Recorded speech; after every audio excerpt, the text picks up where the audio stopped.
نحمده ونصلي على رسوله الكريم اما بعد فاعوذ باللہ من الشیطان الرجیم بسم اللہ الرحمن الرحیم. حاضرین و سامعین السلام علیکم ورحمۃ اللہ وبرکاتہ. وعلیکم السلام. ہم اپنے پروگرام الدین الخالص لے کر ایک دفعہ پھر آپ کی خدمت میں حاضر ہوئے ہیں اور مولانا صاحب سے سوالات کا سلسلہ شروع کرتے ہیں.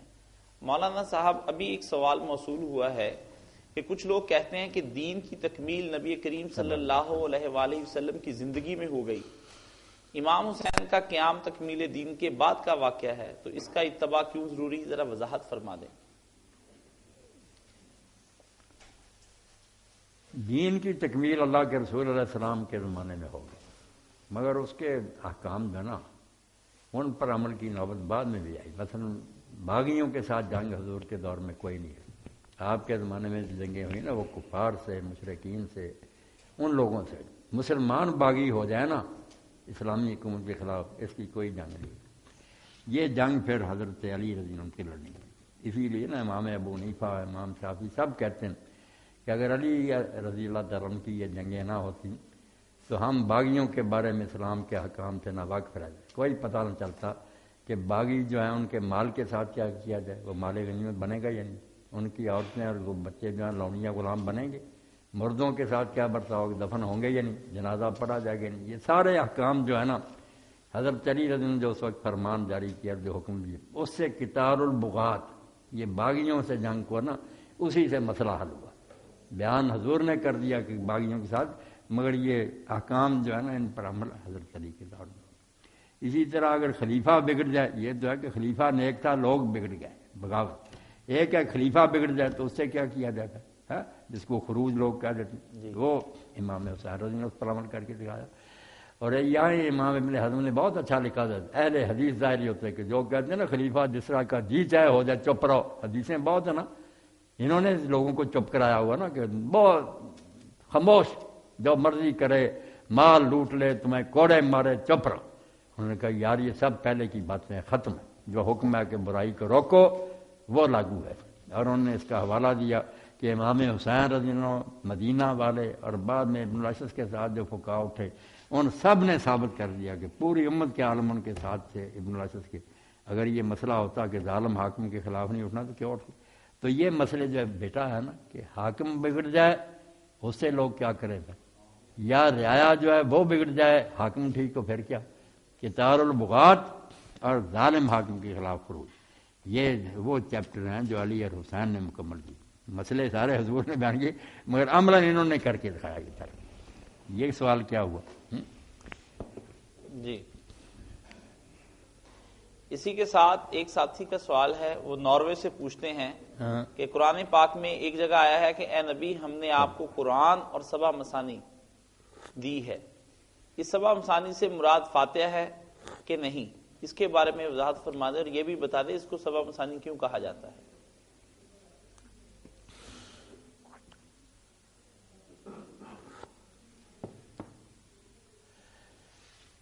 سورہ فاتحہ کو بھی رسول کریم علیہ الصلوۃ والسلام نے سبع مثانی کہا. حدیث پاک میں آتا، آپ نے پڑھ کر سنایا، فرمایا ہے سبع المثانی والقرآن العظیم، بخاری شریف میں، کہ یہ سبع مثانی ہے اور یہ قرآن عظیم بھی. تو سبع مثانی سات، سبع سات مثانی بار بار دہرائی جانے والی. نماز میں ہم اس کو بار بار دہراتے ہیں نا ہر رکعت میں، اس لیے یہ 7 آیتیں ہو گئیں سبع مثانی. وہ 7 آیتیں جو بار بار دہرائی جاتی.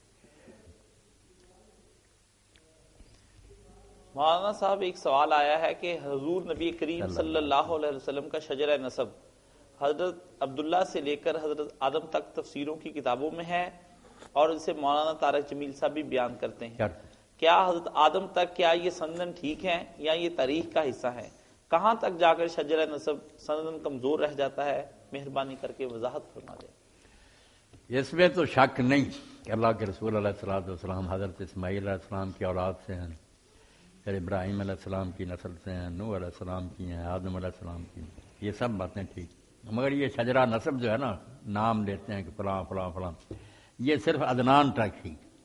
ہاں، اسماعیل علیہ السلام تک بھی جو ہے نا وہ پھر بہت سی قیاسی اور اپنے اندازے کی باتیں. عدنان یہ حضور کا کوئی 21ویں 22ویں پشت میں دادا پردادا آتا، عدنان تک ٹھیک. جی یہ خود آپ نے بیان کیا.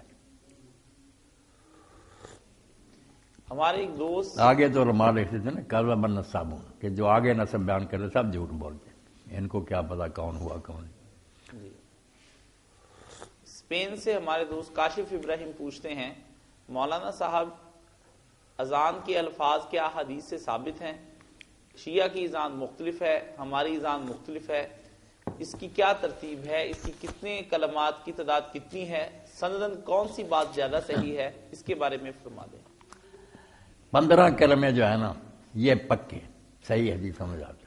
4 اللہ اکبر، 2 اشہد ان لا الہ، 2 اشہد ان محمد رسول اللہ، 2 حی علی الصلاۃ، 2 حی علی الفلاح، پھر اللہ اکبر اللہ لا الہ. 15 یہ ہیں کلمے جو پکے. جی باقی جو شیعہ حضرات کی اذان اس میں ہے کہ 2 بار کہتے ہیں حی علی خیر العمل، حی علی الفلاح کے بعد جو ہے نا اشہد ان لا الہ الا اللہ، یہ وہ خود ہی ان کے عالم مانتے ہیں کہ یار بناوٹی ہم نے ذیل سے یہ نکالا کہ سنیوں کو دکھ دیں. خود لکھتے ہیں کہ سنیوں کو چرانے کے لیے، ورنہ یہ کوئی اذان نہیں. بلکہ علماء لکھ دیتے ہیں چھوٹی سے چھوٹی کتاب میں لکھا کہ قصد جزیر کا ہے نا، اگر کہے کہ یہ اذان کا حصہ ہے تو اذان باطل ہو جائے گی، اذان برباد ہو جائے گی. کیوں اس نے ایک چیز کو اس کا حصہ بنا دیا؟ جو نہیں خود لکھتے ہیں کہ حصہ اسا کوئی نہیں، صرف کہتے ہیں تھوڑا بہت درمیان میں روک کرنا. حضرت علی کا ذکر کر دیتے ہیں سنیوں کو ستانے کے لیے. جیسے ہمارے کوئی سنی بھائی ہمیں ستانے کے لیے الصلاۃ والسلام علیکہ یا رسول اللہ وغیرہ اذان سے آگے پیچھے پڑھتے ہیں، مانتے وہ بھی ہے کہ یہ اذان کا کوئی حصہ نہیں، بس پڑھتے ہیں قید حدیث دیوبندی چڑے ساری شرارتیں. اذان سب مانتے ہیں، اللہ اکبر سے شروع لا اللہ پر ختم. حی علی خیر العمل ٹھیک ہے، وہ اگر کوئی کہے کوئی بڑی بات نہیں، کبھی کبھی کاشف بھی اگر کہہ لیا کرے تو درست ہے، کیونکہ حضرت ابن عمر جیسے ابو ماما کئی صحابی، ابن تیمیہ خود مانتے کہ یہ پکا نہیں تھا، کبھی کبھی اصحاب رسول نے اپنی اذان میں. اور یہ امام بہقی نے باب بھی مانا بیٹا سنن کو پڑھ کے ان لوگوں کا بیان جب اپنی اذان میں حی علی خیر العمل کہتے تھے، وہاں امام زین العابدین کا بھی حوالہ دیا کہ انہوں نے کہا یہی پہلی اذان ہے. اس کا کلمے کا کوئی ڈر نہیں، یہ اچھی بات ہے. ابن تیمیہ رحمۃ اللہ علیہ مانتے کبھی کبھی بعض اصحاب نے یہ کہہ رہے تھے. ان باتوں سے کچھ فرق نہیں پڑتا، سب ٹھیک ہی ٹھیک ہے. ایک دوست پوچھتے ہیں السلام علیکم ورحمۃ اللہ وبرکاتہ، کیا اسلامی حکومت اپنی رعایا سے ٹیکس وصول کر سکتی ہے؟ اگر کر سکتی ہے تو پھر حضرت عمر بن عبدالعزیز رحمۃ اللہ علیہ نے کیوں ٹیکس کو منسوخ کر دیا تھا؟ اس بارے میں وضاحت کر دیں. جو مستقل آمدنی ہے نا بیت المال کی، وہ تو زکوٰۃ اور عشر ہے، مال غنیمت کا خمس ہے. یہ جو ہے نا ٹیکسز وغیرہ یہ کوئی مستقل نہیں. ضرورت پڑ جائے کہ اگر زکوٰۃ عشر وغیرہ کی آمدنی سے نہیں حکومت کے سارے معاملے چلتے، کچھ کمی ہے، تو ایماندار حکومت جائز ٹیکس اگر لے تو لوگوں کو دینا چاہیے شوق سے. کام نہیں حکومت کے چلانے، نوائب کہتے ہیں ان کو، مگر یہ لازمی نہیں کہ ہمیشہ ہی چالو رہے. ضرورت کے تحت ضرورت ہے چالو کر دو، اگر نہیں ضرورت ہی ختم کر دو. ایک صاحب پوچھتے ہیں میں نے پڑھا ہے کہ عورت پر نماز فرض ہے کہ وہ نماز کے دوران اپنے پیر بھی ڈھکے اور اس کے لیے موزے پہنے، مگر ایسا کرنا عورتوں کے لیے بہت مشکل ہے. کیا اس کے بغیر بھی نماز ہو سکتی ہے یا باطل ہے؟ اس کی کوئی آسان صورت کا حل نکال کر بتا دیں. بس یہی آسان صورت ہے کہ پڑھ لیں، ڈھانک لیں پاؤں، ٹھیک ہے، نہ ڈھانکے کوئی بات نہیں، صحیح، پاؤں سطر نہیں کوئی. صحیح. دبئی سے ایک صاحب پوچھتے ہیں مولانا صاحب اسلام کے سیاسی نظام کے خد و خال کیا ہیں؟ کیا اس کی بنیاد سلیکشن ہے یا الیکشن ہے؟ اس میں اسمبلی کا وجود بھی ہے یا نہیں؟ کیا یہ وفاقی نظام ہے یا صوبائی؟ برائے مہربانی اس پر کوئی کتاب بھی تجویز کرے اور اپنی رائے کا اظہار بھی فرما دیں. یہ تو کتاب ہی آپ پڑھیں گے سارا کو پتہ لگی، اتنی باتیں.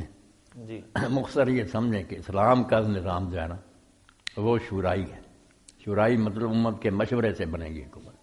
اس کو جمہوریت کیا ہے، سلیکشن کیا ہے، الیکشن کیا ہے، جو مرضی کیا ہے. جو حاکم لوگوں کی مرضی کے بغیر حکومت کر رہا نا وہ غاصب اور ظالم ہے، کسی کو حق نہیں. باقی جو ہے نا کہ پبلک نیک نہیں تو پبلک کو نیک بناؤ. پھر دینی جماعتیں کوشش کریں کہ ووٹ دینے والے نیک بنے.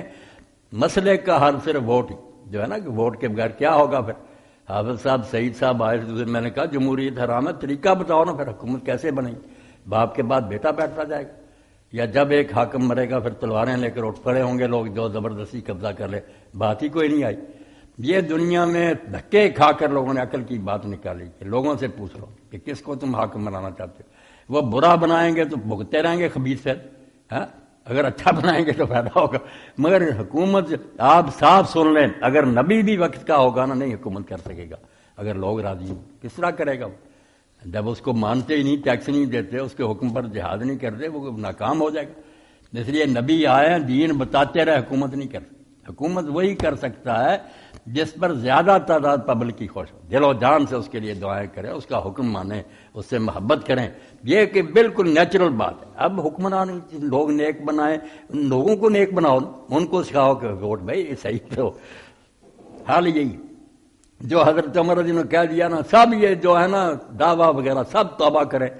حضرت عمر رضی اللہ عنہ جب سنا اپنے آخری حج میں کہ لوگ کہتے ہیں عمر جس دن مرے گا نا ہم طلحہ کا ہاتھ پکڑیں گے، اس نے بھی تو ابو بکر کا پکڑ لیا تھا، کسی سے مشورہ نہیں کیا، اس کی بھی حکومت بنا لیں گے طلحہ کی۔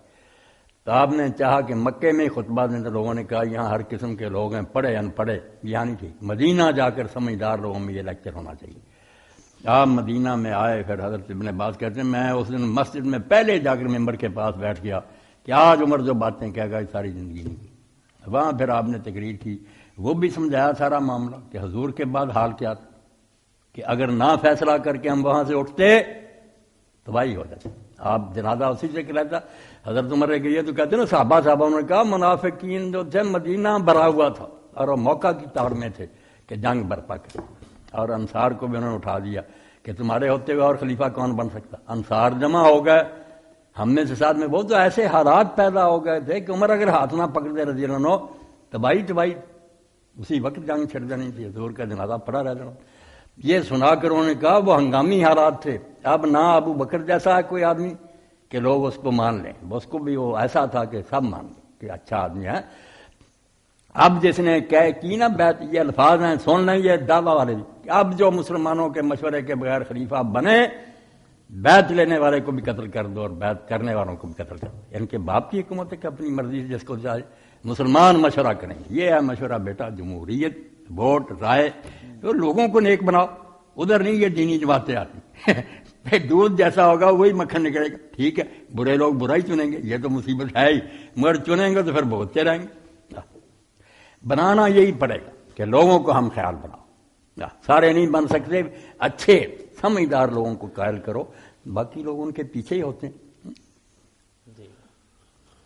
یو ایس اے سے عاصم صاحب پوچھتے ہیں مولانا صاحب رضاعت کی عمر کے متعلق بتا دیں، کتنی حد تک رضاعت مانی جائے گی اس کے اور کب رضاعت نہیں مانی جائے گی، اس کے بارے میں ذرا واضح موقف بیان کر دیں۔ رضاعت جو ہے نا جس کا اعتبار ہے کہ اس مدت تک آدمی دودھ پی لے بچہ کسی عورت کا اپنی ماں کے علاوہ تو وہ اس کا بیٹا بن جاتا، بالکل ایسے جیسے اس کے پیٹ سے پیدا ہوا۔ وہ سارے رشتے حرام ہو جاتے ہیں جو کسی ماں کے پیٹ سے پیدا ہونے، یحرم من الرضاعۃ ما یحرم من النسب، کسی کے گھر پیدا ہونے سے جو رشتے حرام ہوتے ہیں نا، بہن، پھوپھی، خالہ وغیرہ، وہ سارے حرام ہو۔ یہ بیٹا بالکل صحیح بیٹا بن جاتا اس عورت کا جس نے دودھ پیا، مگر یہ مدت 2 سال جی، جب تک یہ بچہ صرف دودھ پر گزارا کرتا ہے۔ جب 2 سال کی عمر سے آگے نکل جائے پھر اگر پیتا پھرتا تو اس کا کچھ اثر نہیں۔ صحیح 2 سال ہے مدت رضاعت۔ ایک دوست پوچھتے ہیں انسان کو خدا نے فرشتوں کے برعکس ذی اختیار اور ذی ارادہ مخلوق بنایا۔ یہاں ایک بڑا باریک مسئلہ ایک دن باہر سے پوچھ رہا تھا، بڑے بڑے عالم ہار گئے تھے کہ یہ بچہ جس نے دودھ پیا نا یہ اس خاندان کا بچہ بن جائے گا، مگر اس کے جو بھائی بہن ہیں نا اس عورت کے جس کا دودھ پیا تو وہ اس کے باقی بھائی بہنوں کے کچھ نہیں لگیں گے۔ یہ صاف سمجھ لو، یہ نہ ہو کہ یہ بھائی بن گیا تھا اب کہیں اس کی بہن جو ہے ہماری بہن ہے وہ بھی نکاح نہ کرے، نہ، اور جس عورت کا دودھ پی رہا ہے اس کے بچے اس کی بہنوں سے نکاح کرنا چاہیں تو وہ کر سکتے ہیں، ان کے وہ کچھ نہیں لگتے، نہ نسب سے ہیں نہ رضاعت سے۔ یہ اس نے دودھ پیا اس لیے یہ ہاں از جان بے شیر دے ہما خیش ماند، اے فارسی کا سن لے، یاد کیا ہو جس سے سارے اقدے حل، ورنہ عالم جو کہتے ہمیں یار کوئی سمجھ نہیں آتی کیوں بھائی بہن ہے، مگر نہیں بھائی بہن نہیں، از جان بے شیر دے ہما خیش ماند، جس نے دودھ پلایا ہے اس کے تو سارے اس کے بہن بھائی خالہ ماموں بن گئے، وز جانب شیر خار فقط زوجان، جس نے دودھ پیا یہ خود اور اس کی بیوی اور آگے جو اس کی اولاد ہے یہ صرف ان کے لگتے ہیں، یہ رشتے حرام ہو گئے۔ اس کے جو باقی ہے نا بھائی بہنیں دوسری خالہ وغیرہ وہ اس دودھ پلانے والے کی اولاد کے کچھ نہیں لگتے۔ ہاں بس جان بے شیر خار، جس نے پیا ہے فقط زوجان و فرو، خامد اور بیوی اور جو ان کی اولاد ہے، یہ ہے اس خاندان کے ساتھ ان کا رشتہ ہو گیا۔ باقی جو ہے نا اس کے وہ کچھ نہیں، ان سے کریں رشتے۔ دوست پوچھتے ہیں کہ انسان کو خدا نے فرشتوں کے برعکس ذی اختیار اور ذی ارادہ مخلوق بنایا اور ساتھ ہی بہت سی پابندیاں اور احکامات دے کر اس انسان کے اختیار کو سلب بھی کر لیا۔ انسانی نفس اب بے شمار پابندیوں میں جکڑے جانے کے بعد ذی اختیار نہیں رہ سکتا۔ اس فلسفے پر برائے کرم روشنی ڈالیے۔ بچہ دے گیا یہ پرچی کہ فرشتوں کو اختیار نہیں دیا، انسان کو دیا مگر چھین بھی لیا، پھر پابندیاں لگا دی، یہ کر یہ نہ کر۔ اچھا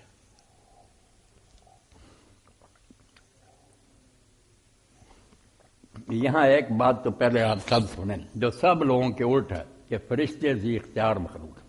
فرشتوں کو جو کہتے ہیں نا مختار نہیں، بالکل غلط بات ہے۔ فرشتے جن اور انسانوں کی طرح مختار ہیں، وہ نیکی بھی کر سکتے ہیں بدی بھی کر سکتے ہیں۔ ایک تو یہ پلے معنی بات، اگر اختیار نہ ہوتا تو جو اللہ کہتا ہم نے انہیں سجدے کا حکم دیا، فسجدت الملائکۃ کلھم اجمعون، سب کے سب فرشتوں نے اکٹھا سجدہ کیا۔ یہ تعریف کرنے کا کیا تو، اگر وہ بے بس ہیں انہیں کرنا ہی تھا تو یہ تعریف کا کیا فائدہ؟ نہیں، تعریف کی کہ شاباش ہے، وہ اول نمبر آئے کہ سب نے سجدہ کیا، کلھم، سب کے سب، اور یہ بھی کہ اکٹھا، آگے پیچھے بھی نہیں کہ کچھ نے پہلے کر دیا کچھ نے بعد میں دیکھ کر کیا، ایسا بھی نہیں، سب یکدم سجدے میں گئے، اول نمبر۔ دوسری پارٹی فیل، شیطان اور اس کے ساتھی انکار کر دیا۔ تیسری درمیان میں کہ جنہوں نے غلطی کی، آدم علیہ السلام نے دانا کھایا مگر توبہ کر لی، یہ دوسرے نمبر پر پاس ہو گئے، غلطی ہوئی تھی مگر توبہ کی وجہ سے یہ بھی پھر تین گروہ وہاں آ گئے۔ فرشتے اول نمبر، پہلے ہی حکم مانا، آدم دوسرے نمبر پر کہ غلطی کی توبہ کر لی، شیطان اور اس کے چیلے مردود کہ غلطی کی اور ڈٹ گئے کہ نہیں توبہ کر۔ تو فرشتے با اختیار ہیں بالکل، ان میں یہ نہیں کہ اختیار نہیں، سب کچھ اختیار ہے، مگر یہ ان کی نیکی ہے۔ لا یعصون اللہ ما امر، پڑھے لکھے لوگ کہ تعریف کیوں اللہ کر، اگر وہ کر ہی نہیں سکتے کہ وہ اللہ کے حکم کی نافرمانی نہیں کرتے، وَيَفْعَلُونَ مَا یُؤْمَرُونَ، جو حکم دیا جاتا وہ کرتے، شاباش، بہت اعلیٰ، عباد مکرم، نیک بندے۔ تو یہ فرشتوں کو گرائے نا کہ اختیار کوئی نہیں، یہ مشینیں نہیں، وہ بالکل اختیار ہے مگر وہ حکم مانتے، نیک۔ جو کہتے ہیں کہ انسان کو اختیار دیا چھین لیا، وہ چھین نہیں لیا، پابندیاں ہی تو نشانی ہے اختیار کی۔ اختیار جو ہوتا پابندی اس پر لگتی، جو پہلے ہی بے بس ہو اس پر پابندی کیا لگنی؟ میں کہتا کاش جھوٹ نہ بولنا، تو جھوٹ بول سکتا ہے نا، تبھی کہتا اگر تو بول ہی سکتا تجھے پابندیاں خود دلیل ہیں کہ انسان با اختیار ہے، مگر اس کو بتایا جاتا کہ یہ کام کرنے ہیں یہ کام نہیں، آپشن ہے نا اس کے پاس، دونوں کر سکتا، تو اچھی بات پھر بات خدا بتاتا کہ یہ فائدے کے کام کرو۔ تو یہ خود جبر جو ہے نا، جبر کیا کہنا، یہ پابندیاں اختیار کی علامت کہ یہ مختار ہے۔ جو مخلوق کے بے بس ہیں ان کے لیے کوئی شرعیت نہیں ہوتی، ان کو کیا کہنا کہ یہ کرو نہ کرو، وہ تو درخت ہیں، دریا پہاڑ سورج چاند جکڑے ہوئے چل رہے ہیں، ادھر ادھر ہو ہی نہیں سکتے۔ انسان ہو سکتا ہے غلط جانا چاہے غلط، اس لیے مگر تباہ ہوتا نا، پھر اللہ تعالیٰ کا کام ہے، اگر وہ پابندیاں نہ لگائے تو پھر اللہ قصد و سبیل میں نہ جائے۔ آپ دیکھیں، آپ اسٹیشن پر جاتے ہیں، وہاں کئی پلیٹ فارم ہیں، اگر وہ بتائیں نہ کہ ریل گاڑی کس پلیٹ فارم پر آئے گی تو مسافر تو پریشان ہی ہوں گے۔ اللہ تعالیٰ اگر راستہ نہ بتائے میں نہ جائے، جبکہ رستے ٹیڑھے بھی موجود ہیں، تو صحیح راستہ وہ نہ بتائے پھر کہ یہ بھی ٹیڑھا یہ بھی یہ ہے صحیح۔ اللہ نے کہا وَاللَّهُ قَصْدُ السَّبِيلِ، اللہ کا کام یہ کہ تماشا نہ دیکھتا رہے، انسان کو جو صحیح راستہ وہ بتائے تو میں نہ جائے، کیونکہ راستے تو بہت سے ٹیڑھے بھی ہیں۔ تو یہ رہنمائی کرنا اس کے اختیار کے احترام ہے، اور اس کو نا زبردستی نہیں بلکہ سمجھایا جاتا کہ یہ کر یہ نہ کر، آگے اس کی مرضی، اما شاکرا اما بے بس تو تب ہو جاتا کہ یا نیکی کرتا یا بدی نہیں، بے شک یہ نیک بنے یا بد بنے، اس کی مرضی، راستے دونوں بتائیں، انا ہدینا السبیل اما شاکرا اما کفورا، راستے بتا دیے ہیں، اب یہ شکر گزار بنے گا انعام لے لے گا، نہ شکرا بنے گا سزا پائے گا۔ یہ کوئی جبر نہیں، رہنمائی کی ہے اس کی کہ تجھے راستہ بتا دیا، آگے تیرا کام ہے۔ مولانا صاحب ابھی آپ نے فرمایا کہ رضا 2 سال کی عمر کے بچے تک کی ہے، مگر اما عائشہ صدیقہ رضی اللہ تعالیٰ عنہا والی حدیث اس کے برعکس لگتی ہے، وضاحت فرما دیں۔ اما عائشہ رضی اللہ تعالیٰ عنہ والی حدیث جو ہے نا، سب نے سمجھا کہ وہ ساری دنیا کے لیے نہیں نا، وہ عام قانون وہ رضا الکبیر جو ہے نا کہ بڑا آدمی بھی دودھ پی لیتا، یہ وہ بچہ جو تھا نا وہ گھر میں پلا، بیٹے کی طرح انہوں نے رکھا، جب حکم اتر آئے پردے کے، اب وہ بیچارے کہتے کہ بیٹے کی طرح ہمارے پاس رہا تھا، پیار سے پالا، اب جدائی کر رہا تھی، مگر خامد اس کا ناراض ہوتا تھا کہ میں اب اس کو گھر میں کیوں آنے دوں، تو اب اللہ کے رسول نے کہا تم دودھ پلا دو اس کو، بیٹا بن گیا۔ وہ خصوصی حالات میں ایک رعایت تھی کہ عام قانون نہیں ہے۔ اسی کے ساتھ ہمارا آج کا پروگرام ختم ہوتا ہے۔ وآخر دعوانا ان الحمدللہ رب العالمین۔ جزاکم اللہ، خوش رکھے اللہ سب ساتھی۔